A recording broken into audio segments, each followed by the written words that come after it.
ইরানের পারমাণবিক কর্মসূচি নিয়ে বিশ্বজুড়ে উত্তেজনা নতুন কিছু নয়, তবে এর পেছনের ইতিহাস অনেকটাই ভিন্ন।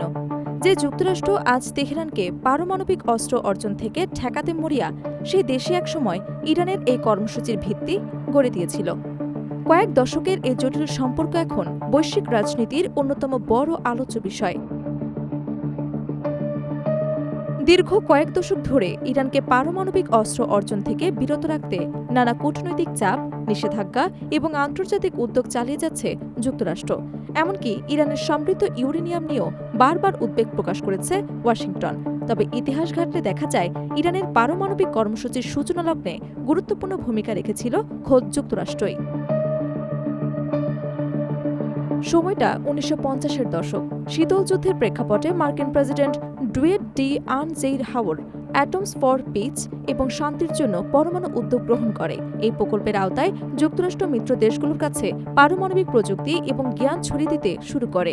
সেই ধারাবাহিকতায় ইরানও পায় প্রাথমিক পারমাণবিক সহায়তা। সেই সময় ইরানের শাসক শাহ মোহাম্মদ রেজা পাহলভির সঙ্গে যুক্তরাষ্ট্রের ঘনিষ্ঠ সম্পর্ক ছিল, যা এই সহযোগিতাকে আরও সহজ করে তোলে।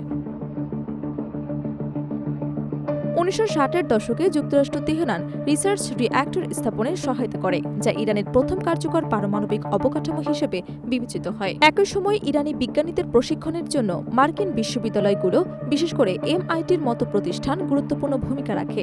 এসব উদ্যোগ ইরানের পারমাণবিক কর্মসূচিকে ধীরে ধীরে শক্ত ভিত্তির ওপর দাঁড় করায়।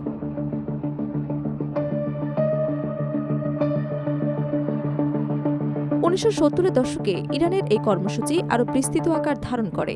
দেশটি ইউরোপের বিভিন্ন দেশের সঙ্গে চুক্তি করে পারমাণবিক প্রযুক্তি উন্নয়নে এগিয়ে যেতে থাকে। বিশেষ করে ফ্রান্সের $1 বিলিয়ন চুক্তি ইরানের পারমাণবিক উচ্চ আকাঙ্ক্ষাকে নতুন মাত্রা দেয়।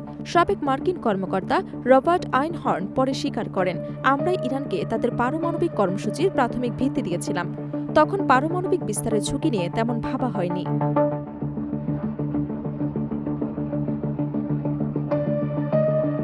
তবে ১৯৮০ সালের ইসলামিক বিপ্লব এই ধারাবাহিকতায় বড় ধরনের পরিবর্তন আনে।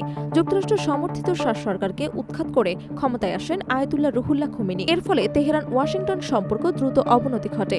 শুরুতে নতুন শাসক গোষ্ঠী পারমাণবিক কর্মসূচিকে পশ্চিমা প্রভাবের প্রতীক হিসেবে দেখলেও পরে বাস্তবতার কারণে তাদের অবস্থান বদলে যায়।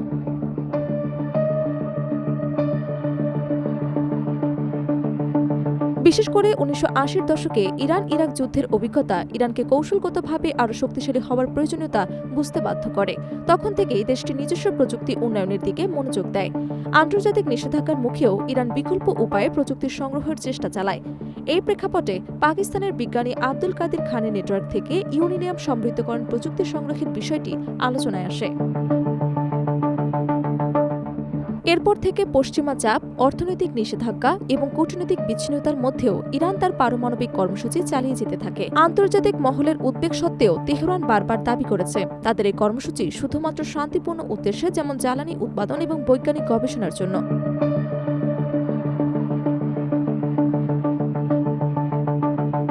তবে সাম্প্রতিক বছরগুলোতে ইরানের ইউরেনিয়াম সমৃদ্ধকরণের যাত্রা নিয়ে নতুন করে উদ্বেগ তৈরি হয়েছে।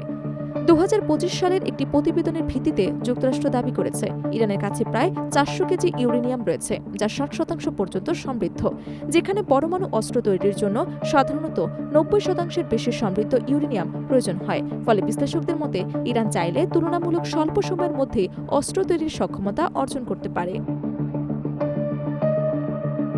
সব মিলিয়ে ইরানের পারমাণবিক কর্মসূচির ইতিহাস শুধু একটি প্রযুক্তিগত অগ্রগতির গল্প নয়, বরং এটি আন্তর্জাতিক রাজনীতি, কৌশলগত প্রতিদ্বন্দ্বিতা এবং ক্ষমতার ভারসাম্যের এক জটিল প্রতিচ্ছবি। যে কর্মসূচির ভিত্তি একসময় যুক্তরাষ্ট্র নিজেই তৈরি করেছিল, আজ সেটাই বৈশ্বিক নিরাপত্তার জন্য বড় চ্যালেঞ্জ হয়ে দাঁড়িয়েছে।